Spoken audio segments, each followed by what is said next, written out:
श्री गुरु तेग बहादुर साहिब के 350वें शहीदी दिवस को समर्पित पंजाब सरकार की श्रद्धा और सत्कार से भरपूर पहल। पंजाब के 23 जिलों में गुरु साहिब के जीवन और बलिदान को दर्शाते light and sound show. Srinagar, Gurdaspur, Faridkot और तख्त श्री दमदमा साहिब, तलवंडी साबो से अनंतपुर साहिब तक 4 महान नगर कीर्तन तथा 23, 24 और 25 नवम्बर को अनंतपुर साहिब में होने वाले भव्य समागमों में मुख्यमंत्री सरदार भगवंत सिंह जी मान की ओर से सभी को नतमस्तक होने का हार्दिक अनुरोध। आइए अपनी अटूट श्रद्धा और सत्कार के साथ इन समागमों का हिस्सा बने।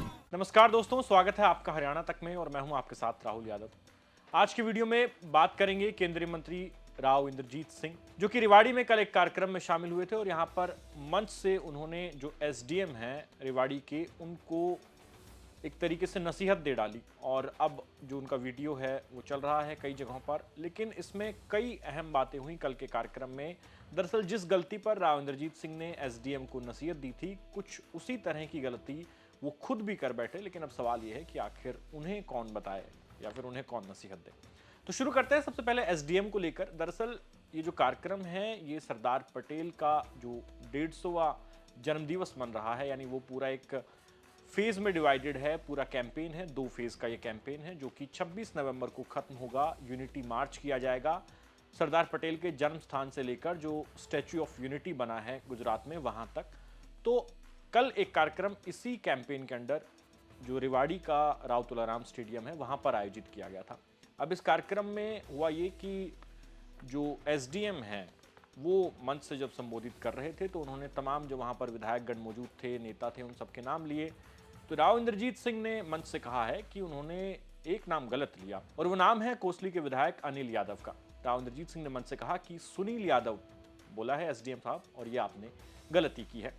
हालांकि इसके पीछे अगर आप उनका पूरा भाषण सुनेंगे तो मैसेजिंग जो है वो सिर्फ नाम की गलती भर निकालने की नहीं है, बल्कि मैसेजिंग यह है कि एक सरकारी कर्मचारी को उसके इलाके के जो नुमाइंदे हैं, चुने हुए नुमाइंदे हैं, उनका नाम सही से पता होना चाहिए। अगर नाम ही सही से नहीं पता है तो फिर आप उनको एड्रेस कैसे करोगे? क्योंकि कई बार ये शिकायतें आई, खासकर रेवाड़ी एसडीएम जो हैं वो इससे पहले बाडड़ा में एसडीएम होते थे, तब उन्होंने किरण चौधरी का फोन नहीं उठाया था। तो भारतीय जनता पार्टी पर हमेशा जो विपक्ष है वो ये आरोप लगाता है कि इनकी सरकार में ब्यूरोक्रेसी जो है वो हावी रहती है और चुने हुए नुमाइंदे जो हैं उनकी कोई इज्जत नहीं है या फिर उनको अफसर पूछते नहीं हैं।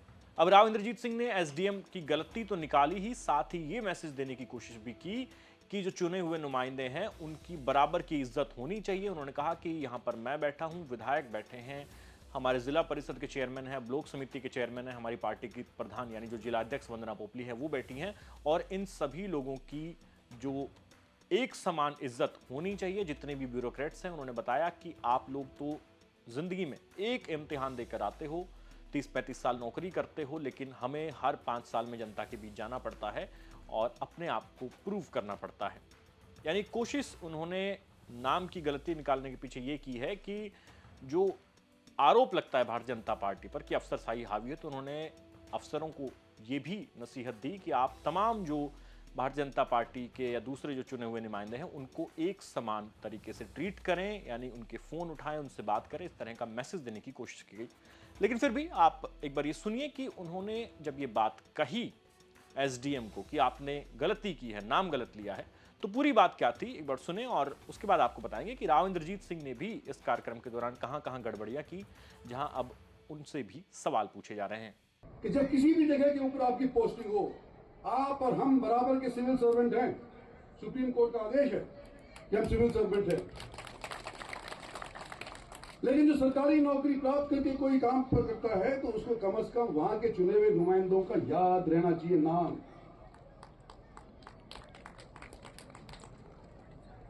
आज यहां पर 3 एमएलए बैठे हैं, लक्ष्मण सिंह रेवाड़ी, डॉक्टर कृष्ण बावल और Anil Yadav Kosli, not Sunil Yadav, not Sunil Yadav, not any other Yadav. इसको याद रखना चाहिए कि अनिल यादव है। एसडीएम साहब आपने गलती करी। यहां पर पब्लिक के अंदर किसी का नाम लेना हो तो कम से कम लिख के तो ले आते। इस तरह से कैसे कार्यक्रम चलेगा? हम आपके बलबूते के ऊपर सरकार चला रहे हैं, लेकिन सरकार हमारी है, पब्लिक की है। 5 साल के बाद चुनेगी फिर से, नहीं चुनेगी तो इनके हाथ के अंदर है। लेकिन अगर आपको कोई जिम्मेदारी दी गई है तो उस जिम्मेदारी को पूरे तौर के ऊपर निभाना आपका फर्ज है। यहां पर चेयरमैन बैठी हैं, ब्लॉक समिति के चेयरमैन बैठे हैं, जिला परिषद के बैठे हैं, सदस्य बैठे हैं और हमारी पार्टी की प्रधान बैठी है। इन सबको बराबर के तौर के ऊपर इज्जत सरकारी अफसरों के मार्फत मिलनी चाहिए। ये आज स्टेज पे कहा, ये मोदी का आदेश है, मेरा। तो सुना आपने, राव इंद्रजीत सिंह एसडीएम को कह रहे हैं कि आपने नाम सही से नहीं लिया। साथ ही वो एक मैसेज ये भी देने की कोशिश कर रहे हैं कि चुने हुए जो नुमाइंदे हैं उनको हर 5 साल में जनता के बीच जाना है और अफसर जो बैठे हैं, जो सरकारी नौकर हैं, उनको इन चीज़ों का ध्यान रखना चाहिए, सही से सबको एड्रेस करें, सही से सबको ट्रीट करें। यानी एक अफसर शाही को उन्होंने मैसेज देने की कोशिश की और वो मैसेज गया है एसडीएम की गलती निकालने के मार्फत। लेकिन जो एसडीएम है उनका कहना है कि उन्होंने नाम सही पढ़ा था और उन्होंने नाम पढ़ने में कोई गलती नहीं की। कोसली के विधायक को उन्होंने अनिल यादव ही संबोधित किया था, लेकिन राव इंद्रजीत सिंह ने कहा कि आपने सुनील यादव कहा है। एसडीएम ने मीडिया में इस तरह की खबर भी छपी है। उन्होंने कहा है कि मैं बाद में कार्यक्रम खत्म होने के बाद राव इंद्रजीत सिंह के पास गया, मैंने उन्हें स्पष्ट कर दिया कि मैंने सही नाम लिया था, आप चाहें तो रिकॉर्डिंग निकलवा कर देख सकते हैं। एसडीएम सुरेश कुमार दलाल, जो कि पहले जेबीटी टीचर हुआ करते थे, फिर एचसीएस लगे और आज वो एसडीएम हैं, और उनसे ये पहला मौका नहीं है जब किसी नेता से उनका इस तरह का कुछ अनबन देखने को मिली हो या यूं कहें कि किसी ने उनसे नसीहत दी हो।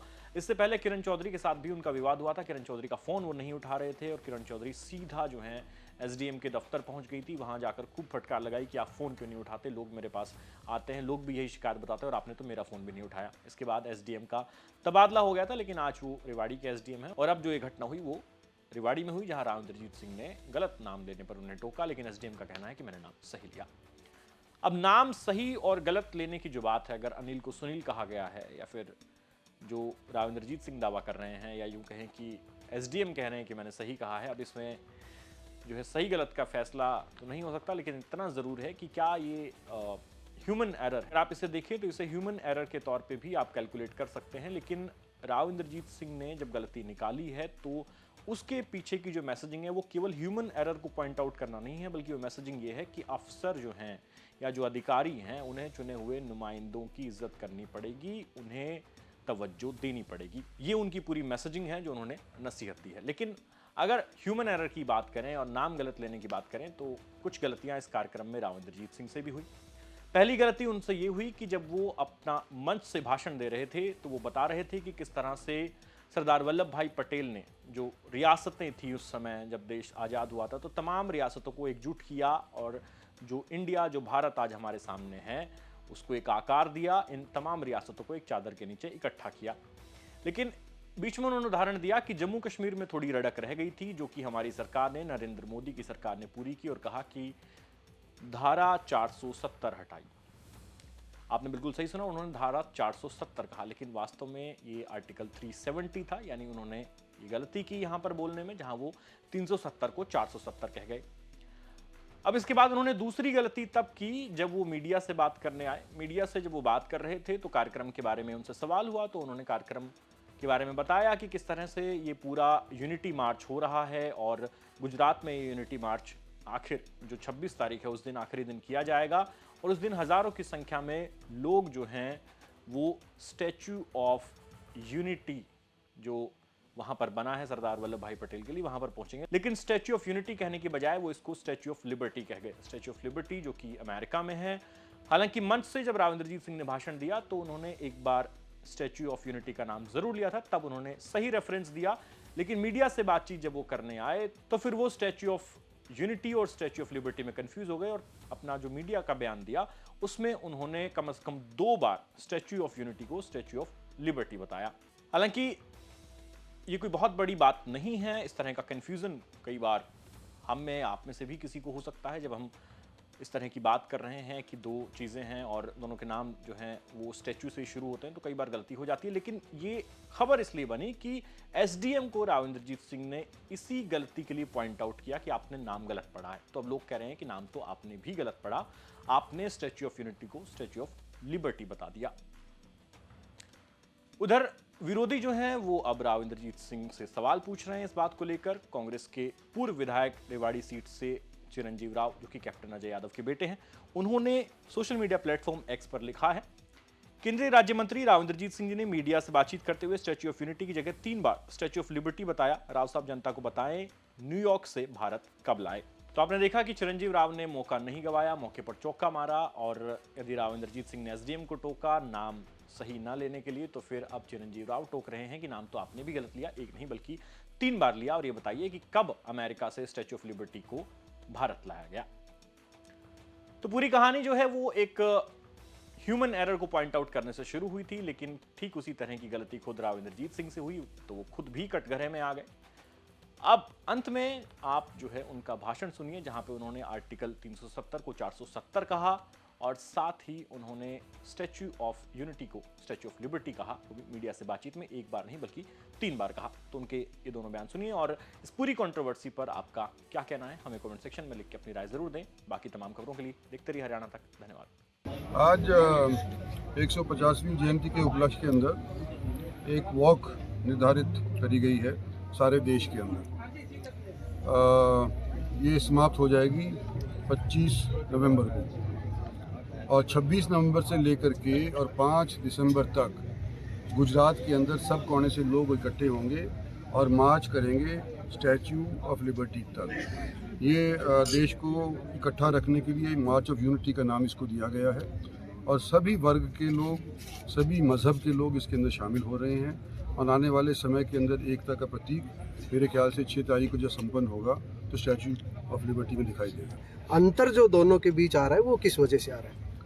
देखो, नेहरू जी को तो हमारी कांग्रेस पार्टी ने खूब चढ़ाया और चढ़ाने लायक भी थे, उन्होंने बहुत अच्छे भी काम किए थे, लेकिन नेहरू जी की और सरदार पटेल की कई बातों के ऊपर बनती नहीं थी और उस वजह से कांग्रेस पार्टी के शासन के दौरान सरदार पटेल की जो योगदान था उसको थोड़ा बहुत धीमा किया जाता था। हमारी सरकार और हमारे प्रधानमंत्री जो हम समझते हैं कि उनके साथ अन्याय हुआ है, उसी को सही दिशा में लाने के लिए ये स्टैच्यू ऑफ लिबर्टी भी बनवाया और ये मार्च वगैरह भी करने लगे थे। तो मैं समझता हूँ दोनों बराबर के योगदान थे देश को उन्नति करने के लिए, लेकिन किसी की मैं वो मतलब कम बुराई नहीं करना चाहता या ना किसी की बढ़ाई करना चाहता। ये दोनों अगर नहीं होते उस टाइम के ऊपर तो हमारे देश के अंदर जो आज की स्थिति है वो शायद ना होती या ना प्रजातंत्र होता। सर, कांग्रेस का हरियाणा में वोट चोरी अभियान चल रहा है और आरोप है कि हरियाणा सरकार चोरी से बनी हुई है। विधायक जो है चुनाव जीते नहीं है, जिताए गए हैं और आरोप सभी पूरे हरियाणा सरकार पे, पूरे सिस्टम पे है। राव इंद्रजीत इस बारे में क्या कहेंगे? आरोप है, बस आरोप, वास्तविकता नहीं है। कि आज से कुछ दिन पहले आपको बताया होगा 30 अक्टूबर से चालू हुआ ये कार्यक्रम 150वीं जयंती सरदार वल्लभ भाई पटेल की। शुरुआत के अंदर दौड़ हुई हर एक जिले के स्तर के ऊपर, उसके बाद आज के दिन वॉक हो रही है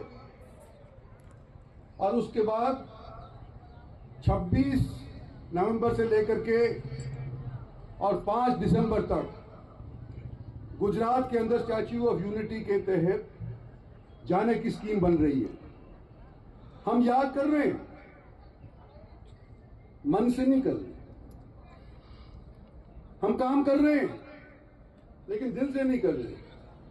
आज हमारा देश आजाद है, संगठित है, तो इसलिए है कि सरदार वल्लभ भाई पटेल ने 566 रियासतें, 562 रियासतें देश के चादर के नीचे लाकर के खड़ी कर दी। 2 रियासतें खास तौर पे उनका जिक्र करना चाहता हूं मैं, एक तो जम्मू और कश्मीर और दूसरा हैदराबाद, तीसरा गोवा भी, जिनमें दिक्कत आई थी, फौज भेजनी पड़ी, लेकिन हमारे जम्मू एंड कश्मीर के अंदर फिर भी रटक रह गई। और वो किसने पूरी करी? भारतीय जनता पार्टी की सरकार ने, नरेंद्र भाई मोदी की सरकार ने। 470 की जो दशा हुआ करती थी, जिनको अलग रखा करते थे, कश्मीरियों को वो समाप्त करके देश के अंदर एकता बढ़ाने के लिए हमारी सरकार जिम्मेदार है, हमारा प्रधानमंत्री जिम्मेदार है।